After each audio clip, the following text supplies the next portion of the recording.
This is 11 Mickey, million. a high-stakes gambler who won $11.5 million 11.5. gambling one night in Las Vegas. And soon after, he was banned from nearly every casino here for making too much money. But if casinos let millions of people come to Vegas and lose all of their money, why won't they let you stay and win? Before we hear Mickey's story, I met up with high-stakes slot machine addict Vegas Matt to find out why he spends thousands every day playing slots. Boys, what are you all known for? DGen gambling. Why are we at the high limit section? Can't win big unless you bet big, you know what I mean? Just took like $2,000. So let's give it a shot. So we're betting $50 a spin. We need 6 of these balls.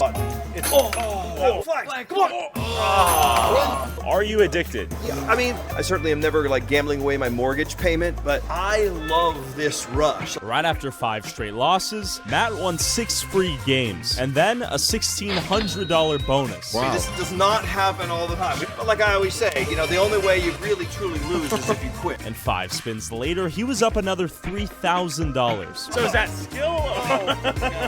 You guys seem pretty desensitized. This is not bad, right? No, this is actually really good. On slots, you usually lose everything a lot of times, but every once in a while, you win a ton. But I am happy because like the other day we were here, we lost $20,000. Within 10 minutes, Matt was up $3,000, and then he got hit with a few losses. We got absolutely nothing. So you just lost $200. I'm not feeling this. Let's just go a couple more spins though, just in case I was in. And another big loss. And so we just lost $1,000. A $200 loss. Wow. Nothing. This machine is not hot to come out. Yeah, this is horrible. So we just lost $500. Will I Damn. quit? No. If you're on a roll and you're We just winning, lost it, you you don't know? want to quit because you gotta feed that roll. And if you're really getting wrecked and you're losing, you don't want to quit because you're bound to start winning. Okay. So we've come to the conclusion that you never can stop. just never stop. And Matt was right, as he saw a golden opportunity in the distance that might just end his losing streak. Oh my God! Jump on. Did they leave this? They left it? Oh my God! Oh, they left this with 47 blues. When you hit this bonus, you're gonna get 47 free games. We'll turn it this way. Okay. Good luck. Basically, some other less intelligent gambler had left this fat blue piggy ripe for the popping, which would give Vegas Matt here 47 free spins, which might just allow him to win the jackpot.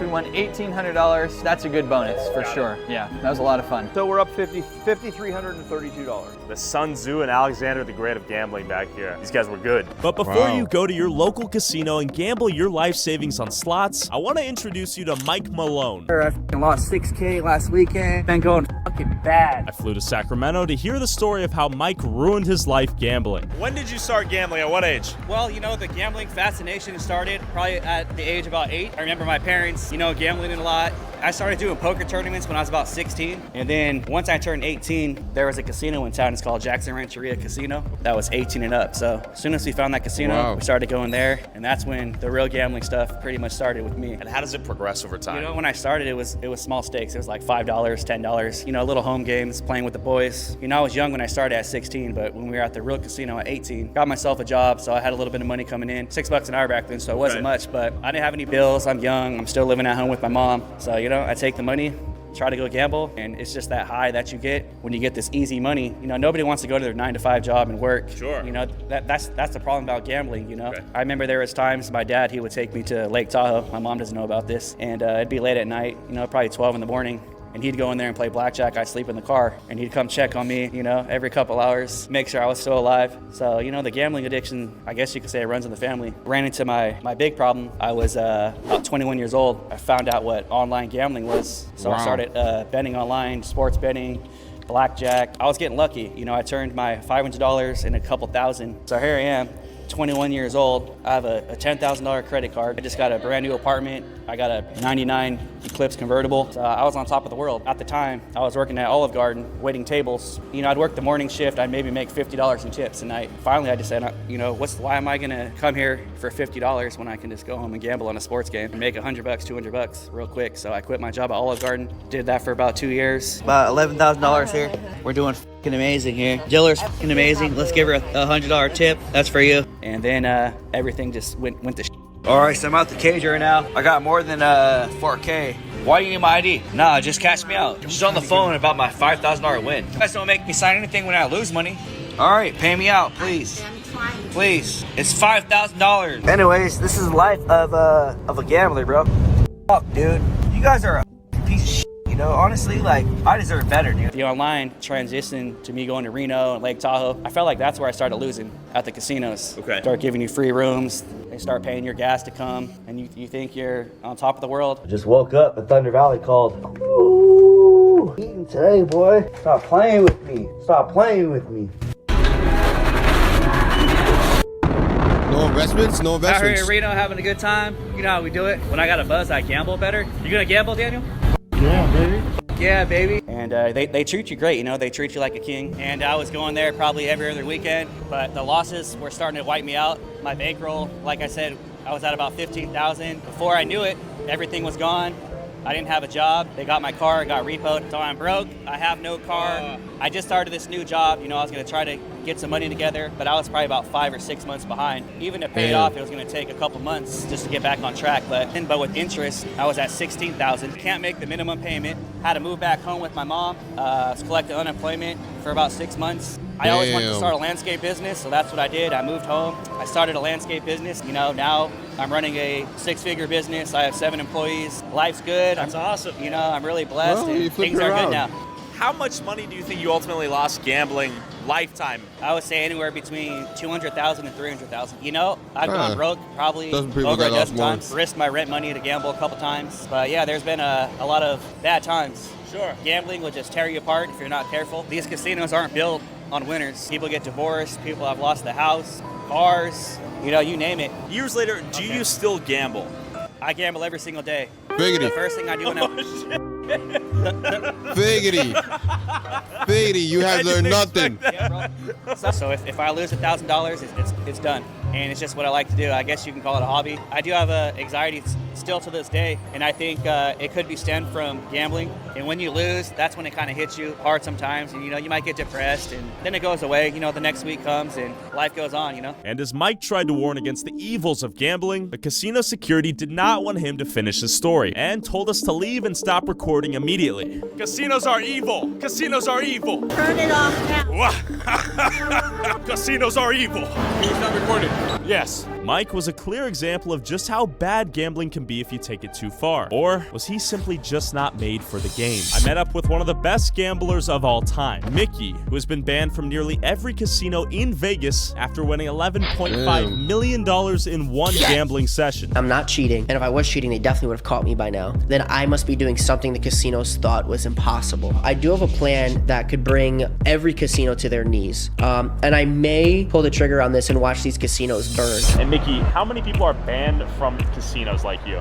In the fashion in which I am, there's only been 4 in history. My single biggest winning session was $11,526,000, and I averaged out to a net profit winner of $1 million a week for like quite the amount of time. Grew up with my grandparents who spent all their time in New York City card rooms, so my entire like childhood and upbringing was just around cards and high stakes gambling. Started going to Vegas once a week just to like party and be a degenerate and have fun, and I became a profitable gambler. One thing led to another, and then I became one of Vegas's biggest winners of all time. I won $1 million for Mike Malak, Logan Paul, and Ryan Garcia on one of their YouTube episodes. I made money for Lil Baby, Rod Wave, YK Osiris, 2K Baby, Lil Keed, rest in peace, Drewski, Suicide Boys. So I learned that you can negotiate with every casino contingent on your buy-in and other factors. So it went like this. I had $200. I sat down at a blackjack table for $25 a hand. I ended up taking the 200 to 5K. I stopped at 5K and I took a break. I came back and I played a little more at the 5K, turned it to 13K.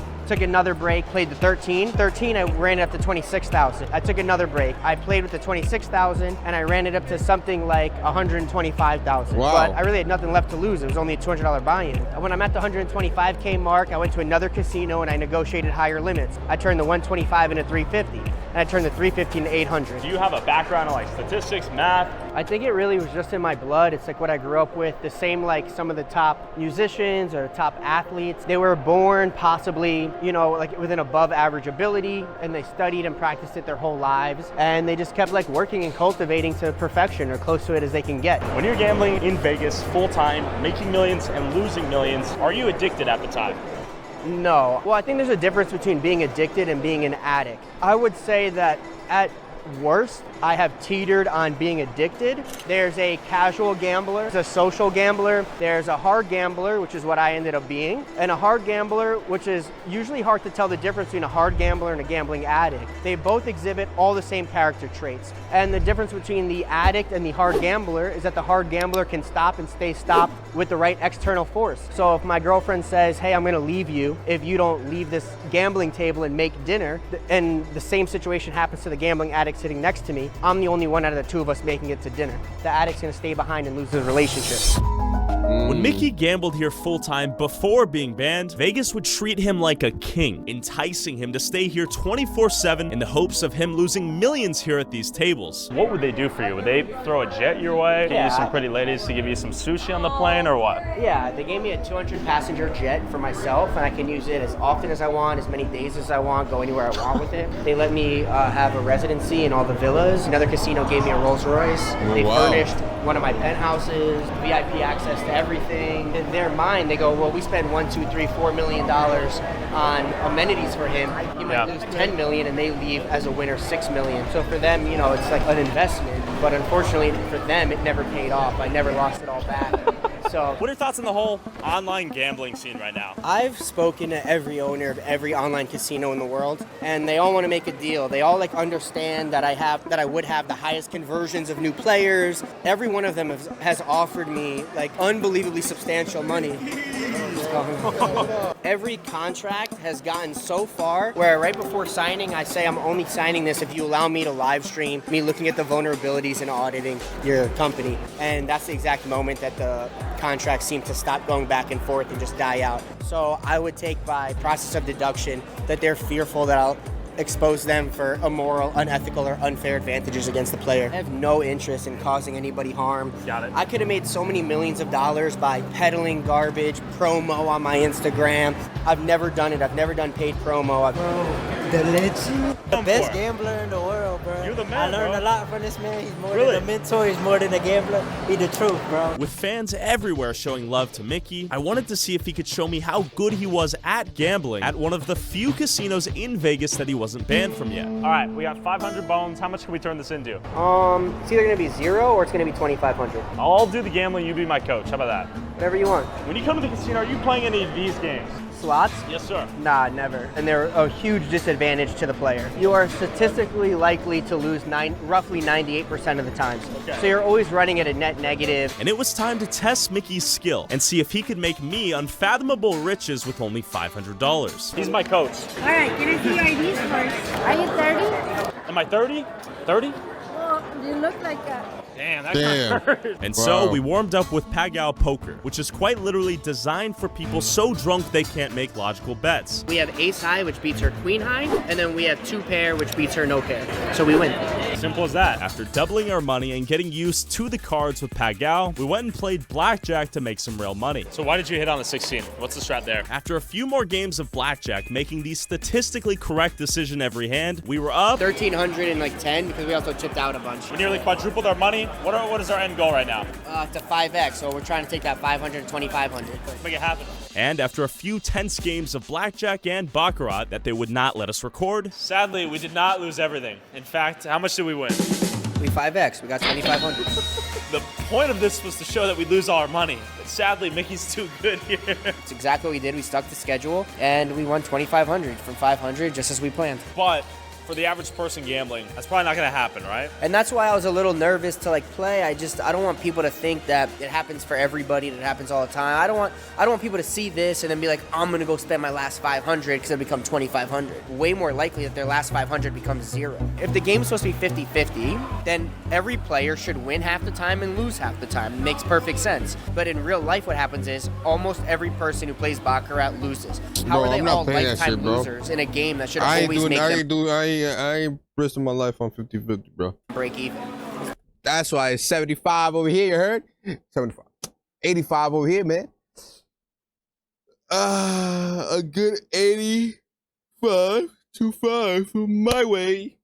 Because the house is rigged. How is the house rigged? I don't want to share that Okay, information. so these are exploits you found but are not publicly known? Correct. The casino's pocketing 5% no matter what, knowing the player's going to win one day and lose the next. But in real life, what happens is they collect 5% commission and the players still lose anyway, which shows that the game is not 50-50. You think the casinos are an evil business by nature? I couldn't say anything more verbatim and more accurate. I think they're evil, sinful, dirty, dark places that are only built to destroy people in their lives. I think absolutely nobody should gamble. And if they're going to gamble, despite my very clear warning, do not gamble, I think what they should do is they should look at their budget and say to themselves, what would I spend on an eventful night out? I don't think hardly anything positive has ever came out from gambling, but immense damage, pain, and hardships have. In fact, Mickey even started a non-profit to help gambling addicts like Mike Malone. Stop playing with me. What is Shaken Hearts, your organization that helps gambling addicts and drug addicts, do? What it does exactly is when you go to our Instagram, you send a DM. In the DM, we're going to provide you a link, and the link gives you an opportunity to put a little more specific information for your exact